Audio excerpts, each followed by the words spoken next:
안녕하세요, 여러분. 오늘은 제가 만든 약 생기산에 대해서 제가 또 직접 제작해서 생기산 속에 넣어드리는 설명서가 있거든요. 그 설명서에 대한 해설을 위해서 이 영상을 지금 만들고 있습니다. 생기산은 제가 만든 한방 과립제이고요. 지금 현재 저희 약국에서 쓰는 거는 염증 치료, 노폐물 제거, 그리고 혈액순환, 특별히 혈관이 좀 막혀 있다는 분들한테 그 막힌 혈관을 뚫어주는 작용을 기대하면서 쓰고 있어요. 이 약에 대해서 제가 설명을 드리려고 하면 체질에 대한 말씀을 먼저 드려야 될 것 같아요.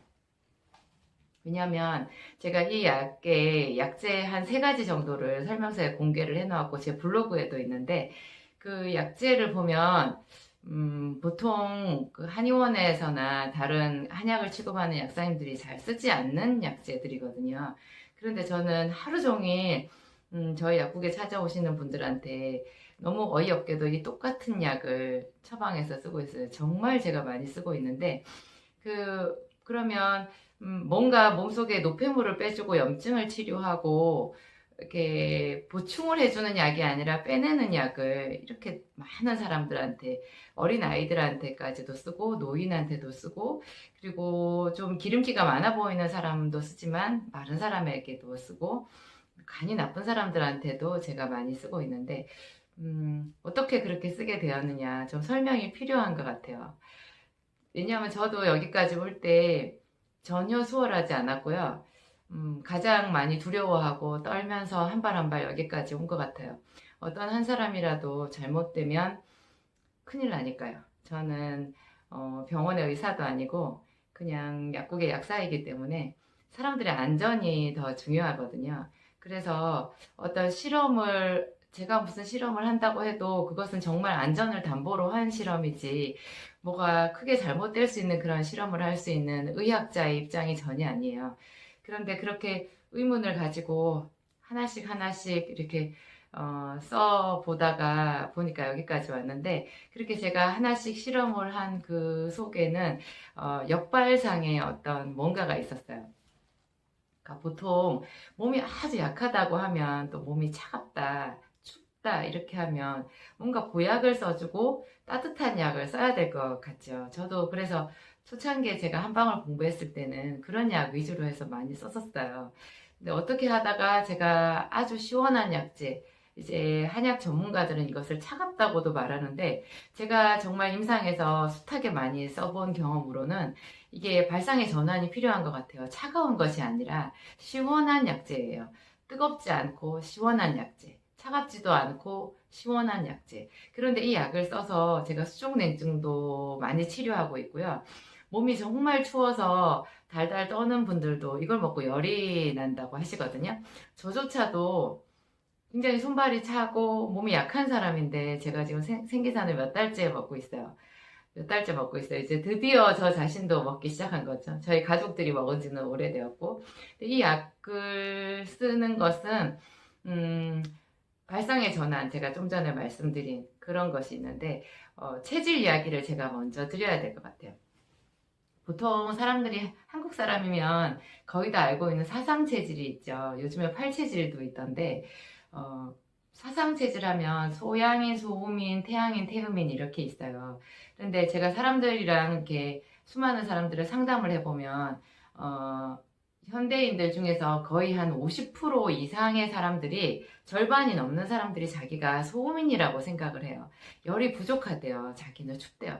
특별히 이제 길을 막고 아무나 붙잡았을 때는 또 비율이 달라질 수 있겠지만 어딘가 몸이 아파서 저를 찾아오시는 분들을 이제 기준으로 그 아프신 분들 그 사람들을 어떤 그 표본 집단으로 했을 때 분류를 해보면 거의 전체의 50% 이상이 다 당신 자신이 몸이 차갑다고 얘기를 하세요. 소음인. 그래서 자기는 정말 몸이 차갑다. 그래서 춥다. 자기는 이렇게 생기산처럼 시원한 약재로 된 약을 먹기가 두렵다. 이렇게 말씀을 하시거든요. 그런데 제가 그런 분들을 하나씩 하나씩 이렇게 문진을 해보잖아요. 그분들의 이야기를, 그분들이 당신의 입으로 전해주는 말을 듣고 제가 판단을 하는데, 그렇게 몸이 차갑다고 말씀하시는 분들이 자세히 들어보면 다 열이 있어요. 예를 들면 구내염. 또 불면증, 그 다음에 입이 마른다, 그 다음에 얼굴로 열이 오른다, 피부가 가렵다, 뭐 이런 것들이 있는 사람, 아토피가 있다, 이런 사람들은요 천식이 있다, 이런 사람들은 전부 열증이에요. 류마티스증이 있다, 통풍이 있다, 몸에 염증이 많다, 이렇게 하면 음증인 사람들은요, 본래 몸에 정말 열이 하나도 없는 사람들은 염증도 거의 없어요. 어쩌다가 어렵게 염증이 생겨도 그 염증이 있을 자리를 찾지 못하고 염증이 발전하지도 못해요. 그냥 지지부진이에요. 염증이 커지지도 않고 열도 별로 없어요. 그러니까 열과 염증은 거의 동격의 개념으로 보거든요. 그러니까 자기는 춥다고 정말 자기는 열이 하나도 없다라고 말씀하시는데, 사실은 알고 보면 꽁꽁 숨겨져 있는 순환되지 못한 울체한 열 덩어리가 주로 흉중이라든지 이렇게 몸속 피부 속에 깊이 열이 있어요. 그래서 그 열을 제대로 처리하지 못하는 상태에서 춥다고 해서 따뜻한 약을 썼기 때문에 그분한테 그런 약들이 효과가 별로 없었던 거죠. 제가 걸리버 여행기 얘기를 자주 말씀을 드려요. 제가 어떻게 생기장 같이 뭔가 빼내는 약을 그 몸이 약한 사람들한테도 가리지 않고라는 말을 쓰면 좀 그런데, 제 나름대로 이제, 상담을 해서 결정을 하긴 하는데, 결론적으로 보니까 제가 하루 종일 똑같은 약을 주고 있더라고요. 저는 아주 고심을 해서 약을 투약을 하고 있음에도 불구하고 어떻게 하다 보니까 저를 찾아오시는 분들한테 거의 하루 종일 똑같은 약을 주게 되었는데, 걸리버 여행기 여러분 아시죠? 영국의 유명한 작가가 쓴 고전 동화라고 볼 수 있죠. 거기 보면 소인국이 나오고 대인국이 나오고 뭐 또 다른 이제 뭐 총 네 편의 이야기가 있다고 하는데, 제일 유명한 게 소인국 이야기, 거인국 이야기예요. 그 소인국 사람들은 그 체구가 정말 작죠. 걸리버 여행기 여러분 동화책 기억나시죠? 거기 보면 걸리버가 누워있고 그 소인국 사람들이 아주 그 잔잔한 성냥개비 같은 사람들이 그 커다란 걸리버를 자기들 기준으로 보면 밧줄로 꽁꽁 묶어가지고 바닥에 말뚝을 박아서 이렇게 고정하고 있는 모습, 결박하고 있는 모습, 그 그림이 아주 유명해요. 그 소인국 사람들이 전쟁을 벌이는데, 소인국에 두 나라가 있었거든요. 큰 나라, 그러니까 한쪽 두 나라들이 서로 전쟁을 벌이는데, 그 전쟁을 벌이는 이유가 저는 지금까지도, 제가 어릴 때 읽은 책인데 지금까지도 생각이 나는 거예요. 그 소인국의 두 나라가 서로 몇십 년, 뭐 몇백 년인지도 모르겠는데 전쟁을 하는 이유는요, 계란을 어느 쪽으로 깨서 먹느냐였어요. 보통 계란 여러분 달걀 있죠. 한쪽이 뾰족하고 한쪽이 뭉툭하잖아요. 그러니까 뾰족한 쪽을 콕콕 찍어서 깰 것인가, 뭉툭한 쪽을 톡톡 찍어서 계란을 깰 것인가, 그거를 가지고 이 사람들이 그렇게 오랫동안 싸운 거예요. 그러니까 그 사람들의 그 체격의 크기만큼이나 아주 사소하고 유치한 문제로 너무나 많은 피를 흘리면서 오랫동안 싸워온 거죠.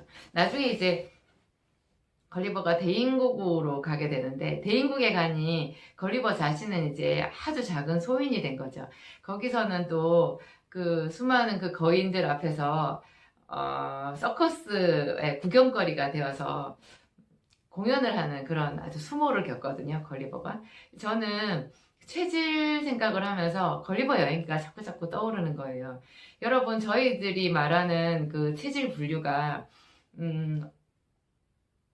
아주 오래전에 수백 년, 혹은 제가 고방 공부했다고 말씀드렸는데 그 고방은 2000년 됐어요. 장준경 선생의 고방은 2000년이 되었고, 우리나라에서 뭐 동의보감이나 혹은 사상의설, 동의수세보원 뭐 이런 것도 다 몇백 년이 된 책들이잖아요. 그런데 그 지금 현대 우리 시대부터 해서 한 100년, 200년 그 사이가 가장 강력하게 빠르게 이 사회가 변화된 그런 급변의 시기였거든요.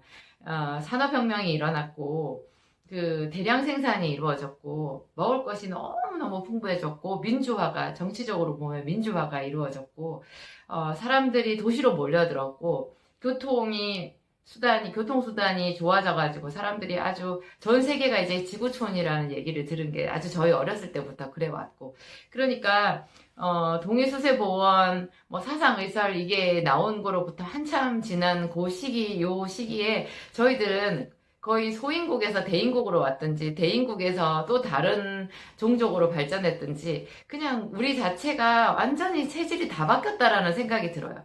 제가 이 생기산을 가지고 사람들에게 투여하는 그런 임상을 거치면서 우리 이 사회 전체가 조선시대와는 그 이전 시대와는 체질이 다른 완전 별나라 사람들이 되었다라는 생각이 드는 거예요.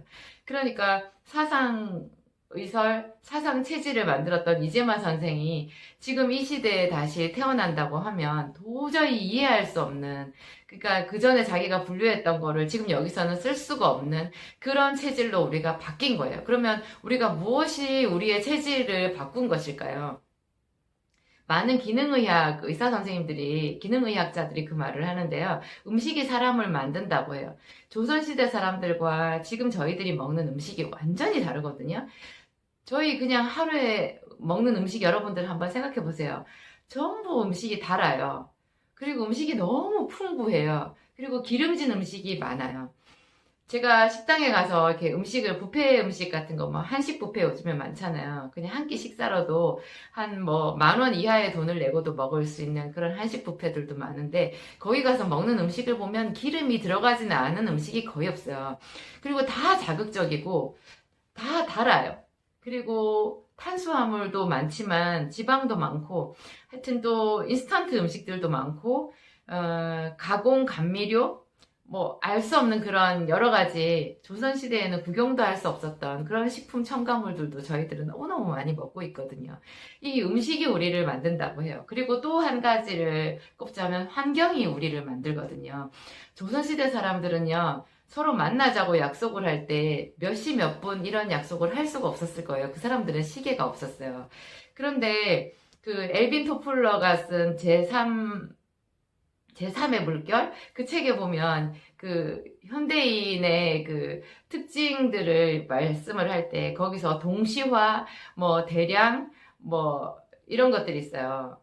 그러니까 저희들이 아주 어릴 때부터 학교를 다니면 동시에 학교에 가서 동시에 치는 종을 듣고 그 종에 따라서 저희들이 수업이 시작하기도 하고 마치기도 하고 놀기도 하고 밥을 먹기도 하고 그렇게 했거든요. 나중에 학교를 졸업하고 회사를 가면 그 시간마다 저희 업무들이 정해지는 거예요. 저희는 조선시대 사람들하고 전혀 다른 어떤 그런 스트레스를 받고 사는 거죠. 그 시간이 저희를 힘들게 하는 거예요. 우리는 시간 안에 그 일을 해내야 되고, 그 시간에 어떤 사람을 만나야 되고, 이런 상황에서 살고 있어요. 그 시간이 저희를 굉장히 긴장하게 만드는 거죠. 그전에는 먹지 못해서 탈났던 사람들이 저희는 너무 먹을 것이 많고, 그전에는 넉넉하고 시간 이런 것들이 뻐꾸기가 올 때 만나자. 뭐 해가 저 어디 그림자로 왔을 때 만나자. 뭐 이렇게 했을 거 아니에요. 그리고 또 그 사람들은 늘 보는 사람들이 정해져 있었어요. 근데 저희는 이 도시에서 살다 보니까 너무 낯선 사람들을 많이 만나거든요. 저는 저를 찾아오시는 분들에 너무 감사를 드리는데 얼마나 저를 신뢰하시고 믿고 좋은 마음이 들어야 그 멀리서 저를 찾아오시겠어요. 그렇지만 또 제 입장에서는 그 한 분 한 분이 다 낯선 분이에요.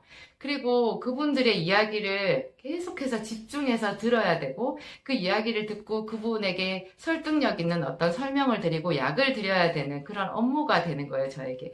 그러니까 제가 받는 스트레스도 굉장히 크겠죠. 저에게 오시는 분들도 당신들이 일하시는 환경을 말씀을 하시는데 스트레스에 노출되지 않는 사람들이 하나도 없는 거예요. 그러니까 조선시대에 분류해 놓았던 그 체질 이론, 당신이 소음인이라고 생각을 해도 시원한 생기산을 먹어야 되는 이유가 그런 데서 찾아지는 것 같아요. 스트레스는 그대로 화거든요. 화병이잖아요. 화는 우리에게 열독, 울체를 일으키고요. 그런 것은 그대로 전부 다 염증이 되는 것 같아요. 그래서 혈관이 막히고 저희들이 몸에 알 수 없는 여러 가지 병원에 가도 답이 없는 그런 질환들을 앓게 되는 그런 사각지대에 놓이게 된 거죠. 이렇게 많은 의료비를 지출하고 이렇게 많은 큰 병원들이 있고 대단한 의학 석학들이 있어도 답이 없는, 계속해서 수술만 하고 아니면 수술해도 답이 없고 끝도 없이 약을 먹어야 되는 그런 질환들에 저희가 이렇게 노출이 되어 있는 거죠. 너무 안타깝다는 생각이 들고요.